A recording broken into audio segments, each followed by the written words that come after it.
प्रिय विद्यार्थियों,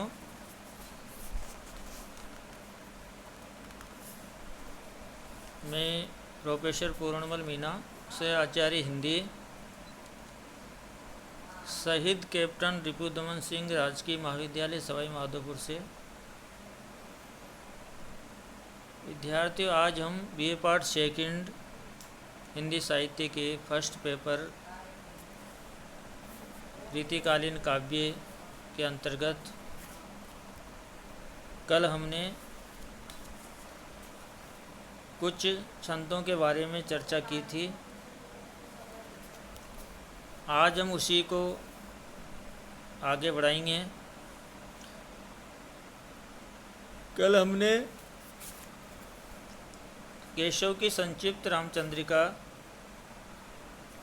से कुछ पद्यांशों का विश्लेषण किया था, जिसमें आपके सरस्वती वंदना, राम वंदना, ताड़का स्वभावबद्ध, सीता के सौंदर्य का वर्णन और परशुराम संवाद, जिसमें कुछ परशुराम संवाद में कल हमने चर्चा की थी, उससे आगे हम आज चर्चा करेंगे। जब शिवजी के धनुष को श्री राम द्वारा तोड़ दिया जाता है, परशुराम जी को पता लगता है, परशुराम जी आते हैं, क्रोधित होते हैं और राम और परशुराम के बीच में जो वार्तालाप होता है, जो संवाद होता है, उसको इसमें बताया गया है। तो जब परशुराम जी बहुत ही ज़्यादा क्रोधित हो जाते हैं और वो ये जानना चाहते हैं कि किसने इस धनुष को भंग किया है, तोड़ा है, ऐसा कौन पैदा हो गया। तो जब परशुराम जी बहुत ही क्रोधित हो जाते हैं तो उनको भगवान श्री राम सांत्वना देते हैं, समझाने का प्रयास करते हैं, शांत कराने का प्रयास करते हैं और इस प्रकार से अपनी बात को वो रखते हैं। श्री राम किस प्रकार से अपनी भावनाओं को व्यक्त करने से, देखिए आप लोग। टूटे टूटन हार तरु, वायु ही दीजत दोष, त्यों ह भर के धनुष को हम पर कीजत रोष। हम पर कीजत रोष काल गति जानी न जाई, होन हार हे रहे मिटे मिटी न मिटाई। होन हार हे रहे मोह मद सबको छूटे, होई त्रिनु का वज्र वज्र तिनु का है टूटे। देखिए भगवान श्री राम किस प्रकार से अपनी भावनाओं को व्यक्त करते हैं, परशुराम जी को शांत कराने का जो प्रयास करते हैं। कहते हैं टूटे टूटन हार तरु, वाई दीजत दोष। जो पेड़ कमज़ोर हो जाता है, जो टूटने योग्य हो जाता है, वो निश्चित रूप से गिर जाता है, टूट जाता है और उसको टूटने से कोई भी नहीं रोक सकता। आगे कहते हैं त्यों अब हर के धनुष को हम पर कीजत रोष। अब हम ये कहते हैं कि साहब पेड़ टूट गया, तो हम कहते हैं कि ये हवा चली, वायु चली, इस कारण से जो है पेड़ टूटा। तो जो घटनाएं घटित होनी होती है वो होके रहती है और उस पर हमें दोष रोपण नहीं करना चाहिए। तो इसी बात को आगे कहते हैं कि त्यों अब हर के धनुष को हम पर कीजत रोष, क्योंकि जो होना है होकर रहता है। कि आप इस भगवान शिव के धनुष के टूटने पर हम पर इतने क्रोधित मत होइए, क्यों क्रोध कर रहे हो, ये तो होना था और इसलिए आपको ये क्रोध करना आपको शोभा नहीं देता है, शोभायमान नहीं लगता है। हम पर कीजत रोष काल गति जानी न जाई। आगे कहते हैं कि जो घटनाएं घटित होती है वो निश्चित रूप से होकर रहती है, क्योंकि जो काल की गति है उसको आज तक कोई भी नहीं जान पाया है। होनहार हे रहे मिटी मेटेन मिटाए, उसको कोई मिटा भी नहीं सकता। ओनहार है मोह मद सबको छूटे, कोई तृणुका वज्र वज्र तृणुका है टूटे। कहते हैं कोई कि जो बलशाली व्यक्ति होता है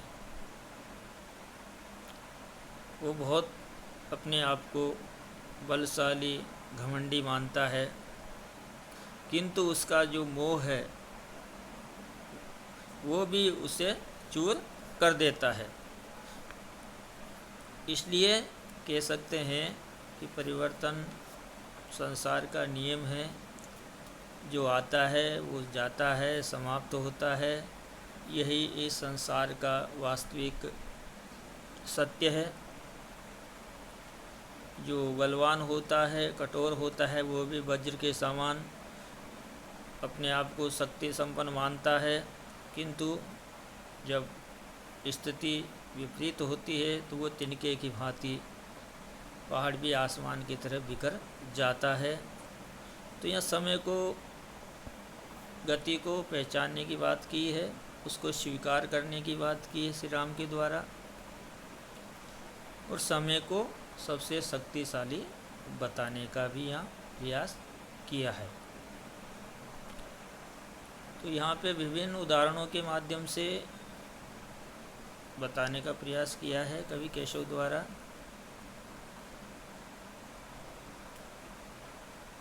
इसमें जो है आपके अनुप्रास अलंकार भी है, और अंतिम 3 पंक्तियों में आपके यमक अलंकार भी आप देख सकते हैं।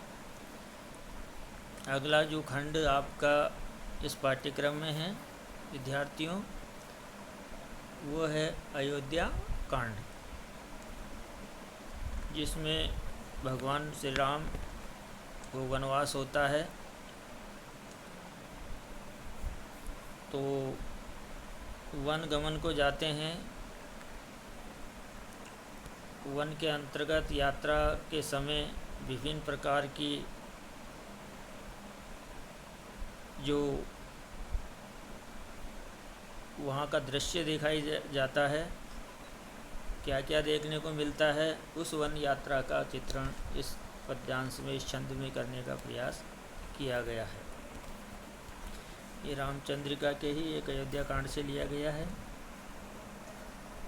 तो इसमें भी देखिए भगवान राम की जो महिमा है उसको चरितार्थ किया गया है। तड़ाग नीर हीनते सनीर होत केशोदास, पुंडरिक झुंड भोर मंडलीन मंडही, तमाल बल्लरी समेत सूकी सूकी के रहे, ते बाग फूली फूली के समूल सूल खंडही, चिते चकोरनी चकोर मोर मोरनी समेत, हंस हंसनी समेत, सारिका सबे पड़े, जहीं जहीं विराम लेत राम जू तहीं तहीं, अनेक भांति के अनेक भोग भाग से बड़े हैं। तो यहाँ भगवान श्री राम वन को जाते हैं, उस यात्रा का वर्णन, श्री राम जी के जो महिमा है, उनका चरित्र है, उसके बारे में बताया गया है। कुछ शब्द ऐसे हैं, उनका शब्दार्थ में बता देता हूँ विद्यार्थियों। सनीर हम पानी को कहते हैं, पुंडरीक जो कमल होता है। एक शब्द है मंडई, जिसको महिमा मंडित कहते हैं, शोभित सब उसके लिए है। एक होती है बेल, जिसको कहते हैं बल्लरी। समूल शब्द हमेशा विनाश का प्रतीक है, जड़ सहित ही समाप्त हो जाता है।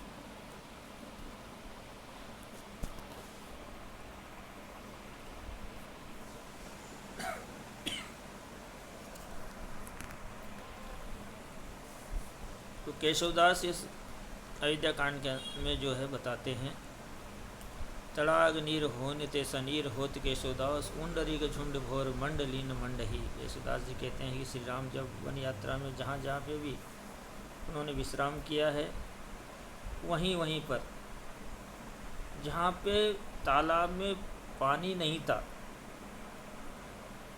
उनके वहाँ ठहरने विश्राम करने मात्र से वो जल के पानी से अथाह भरपूर मात्रा में भर जाते हैं। वनों तालाबों में कमल के पुष्प झुंडों के रूप में खिल जाते हैं।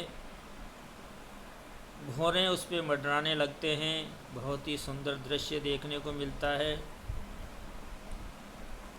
और ते बाग फूली फूली के समूल सूल खंड ही चीते चकोरनी चकोर मोर मोरनी समेत। तो वहाँ पे इस प्रकार का दृश्य दिखाई देता है। जो बाग बगीचे बेल लताएँ पानी के अभाव में सूख गए थे, किंतु भगवान श्री राम के चरण पड़ते ही वो हरे भरे हरियाली सी वहाँ दिखाई देती है। और कहने का तात्पर्य है कि वहाँ पे जो दुख की स्थिति थी वो अब सुख की स्थिति में बदल जाती है। वहाँ पे देखिए, चीते चकोरनी चकोर मोर मोरनी समेत हंस हंसनी समेत सारिका सबे पड़े। जब हरियाली आ जाती है मन प्रसन्न हो जाता है। और चकोर और चकोरनी, मोर और मोरनी का जो प्रेम है, परस्पर एक दूसरे का जो प्रेम है, हंस हंसनी के साथ, तोता मैना के साथ कूकने लगते हैं, चहकने लगते हैं।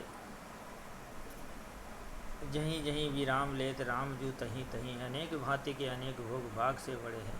तो जहाँ जहाँ भगवान श्री राम ने विश्राम किया है वहाँ पर सभी सुख सुविधाएं बढ़ जाती है।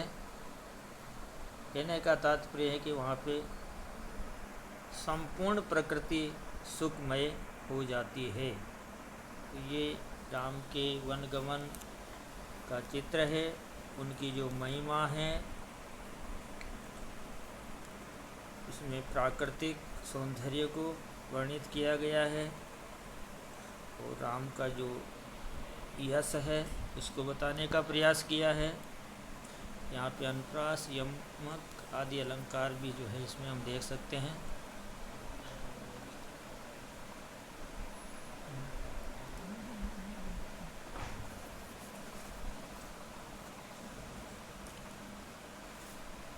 अगला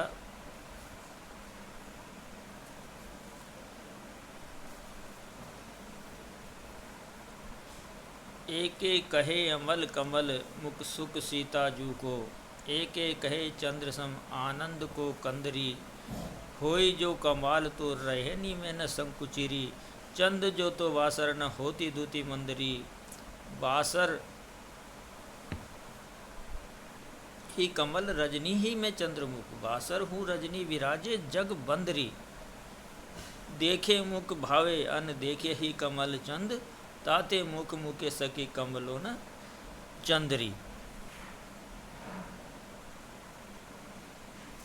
इस छंद के और हम पढ़ेंगे। ये भी संक्षिप्त रामचंद्र शाह से इसी अयोध्या कांड से संकलित छंद है। तो आप इसी को देखेंगे कि जब भगवान श्री राम सीता के साथ में आगे वन को गमन को जाते हैं तो वहाँ जो ग्रामीण स्त्रियाँ होती है वो सीता जी के सौंदर्य को देख करके किस प्रकार से एक दूसरे से चर्चा करती है, अपनी भावनाओं को व्यक्त करती है, उसी का वर्णन यहाँ पे किया गया है। सीता जी की जो मुख की सुंदरता है, राम की जो मुख की सुंदरता है, किस प्रकार उनका मुख चंद्रमा के समान दिखा देता है, तो कोई कहता है कमल के समान आदि अपनी बातों से जो है वो अपनी भावनाएं व्यक्त करती है। कवि केशव कहते हैं, देखिए एक सखी कहती है दूसरी सखी से, वो तीसरी से कहती है, इस प्रकार से एक दूसरे से वार्तालाप के माध्यम से कहती है कि मुख तो ऐसा है जैसे कमल हो। एक कहती है मुख चंद्रमा के समान है, किंतु दोनों चीज़ें हम एक साथ नहीं कह सकते, क्योंकि चंद्रमा और कमल में अंतर होता है। कमल रात को जो है कुमला जाता है, चंद्रमा प्रकाश देता है। यदि चंद्रमा उसके मुख के समान यदि होगा तो उसके दिन में ज्योति जो है मंद पड़ जाती है। तो वो कहती है कि सीता का मुख तो रात दिन खिला रहता है, जबकि कमल तो दिन में ही खिलता है। तो अगली कहती है कि नहीं, कमल और चंद्रमा के समान सीता का मुख रात दिन बहुत ही शोभायमान, जगत को आनंदित करने वाला होता है, इसलिए सीता जी का जो मुख है उनको कमल के समान माना है। उसकी तुलना, कभी कहता है कि उसकी तुलना न तो कमल से की जा सकती, ना ही वो चंद्रमा से उसकी तुलना की जा सकती है, क्योंकि ये सब उपमान बताए गए हैं, इनके माध्यम से हम बढ़ा चढ़ा करके जो है उस चीज़ का वर्णन करते हैं। तो इसमें जो है आपके उपमा अलंकार है। अब विद्यार्थियों, कल हम चर्चा करेंगे भरत कैकेयी संवाद की। नमस्कार। कोई पूछते बने ना।